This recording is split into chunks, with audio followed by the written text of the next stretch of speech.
Alors, sur le contour jaune ici, en plus de mettre une ombre portée, je vais aller mettre un décalage. Donc je clique sur la ligne contour, toujours en ayant mon objet sélectionné. Je spécifie que je travaille sur le contour ici. Et je peux le déplacer par rapport au dessin initial de la lettre.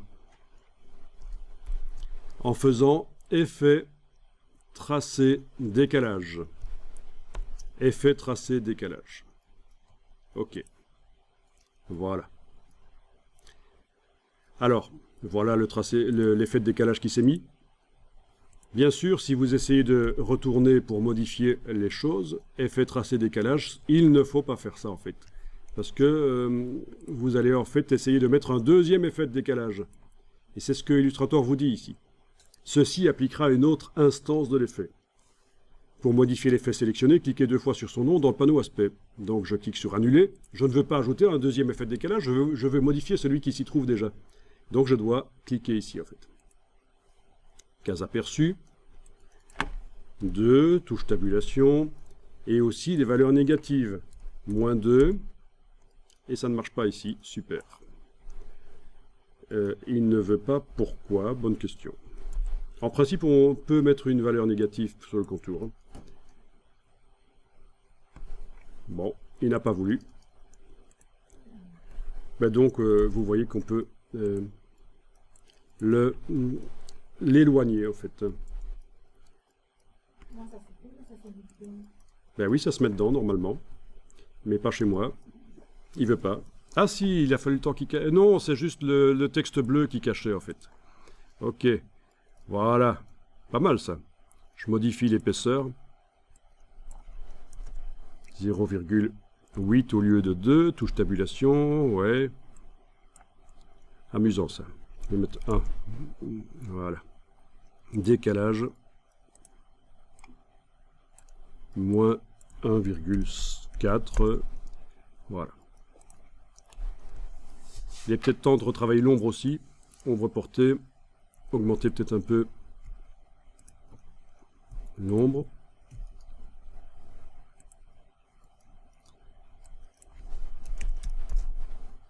Et alors, ce qui est marrant, c'est que vous avez des gens qui vont vous dire que Illustrator, c'est quand même facile.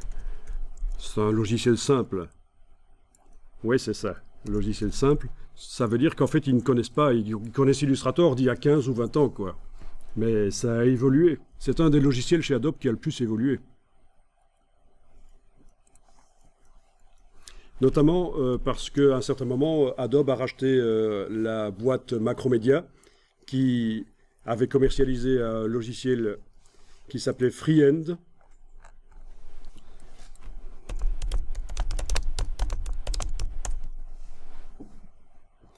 Voilà. Et qui, par rapport à Illustrator, à l'époque, avait des fonctionnalités intéressantes qu'Illustrator n'avait pas. Et donc, Freehand a disparu de la gamme Adobe, et l'équipe de développement de Freehand a amélioré Illustrator, puisque, bon, Adobe a racheté Macromedia. Ça a été un des plus grands achats dans le monde du graphisme 2D. Adobe a pu comme ça récupérer des fonctionnalités web, des compétences web importante. C'est à ce moment-là que, notamment, le premier logiciel de création web chez Adobe est apparu, GoLive, qui ça s'appelait Adobe GoLive, mais qui, au départ, c'était évidemment Macromedia GoLive. Donc, voilà pourquoi Illustrator a eu des coups de boost dans son développement à certains moments.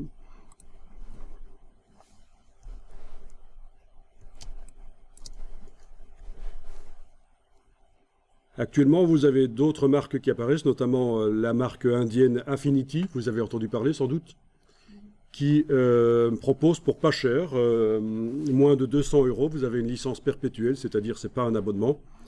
Et ce sont des logiciels qui apportent des fonctionnalités qui ne sont pas encore dans Illustrator aussi. Donc, quand on est vraiment un graphiste qui fait beaucoup de recherches graphiques, on utilise plein de logiciels et pas seulement ceux de Adobe. Alors, Affinity a fait actuellement 2 logiciels. C'est Affinity Designer, qui est un logiciel de vectoriel, comme Illustrator. Et Affinity Photo, qui est l'équivalent de Photoshop, en fait.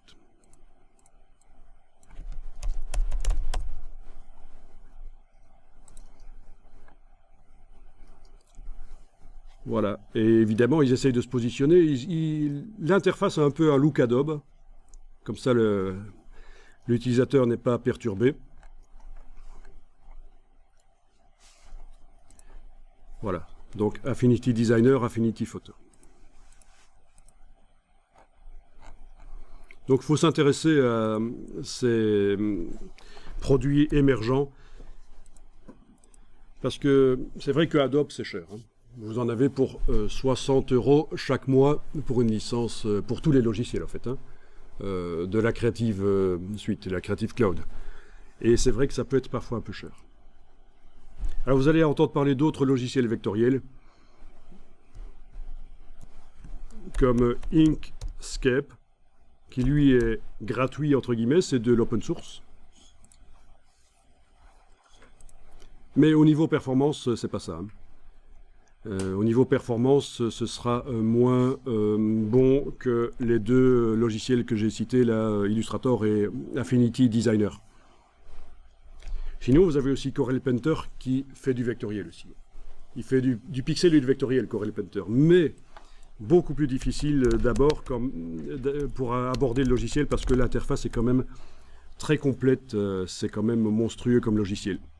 Et là, il n'est pas cher non plus, il doit être dans les 400 ou 500 € licence perpétuelle.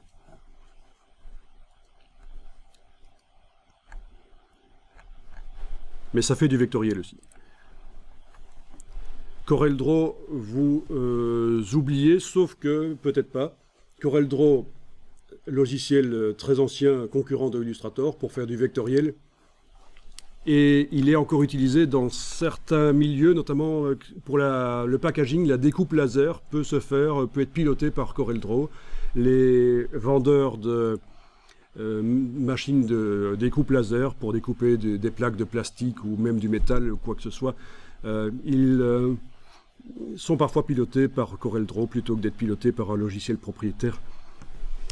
Mais vraiment, pour faire du graphisme, vous allez encore rencontrer des anciens graphistes qui peuvent utiliser CorelDRAW, mais ce n'est plus... en tout cas, en Europe, ce n'est pas utilisé. En Amérique du Nord, c'est autre chose, hein, puisque évidemment, c'est un produit canadien. Donc, voilà.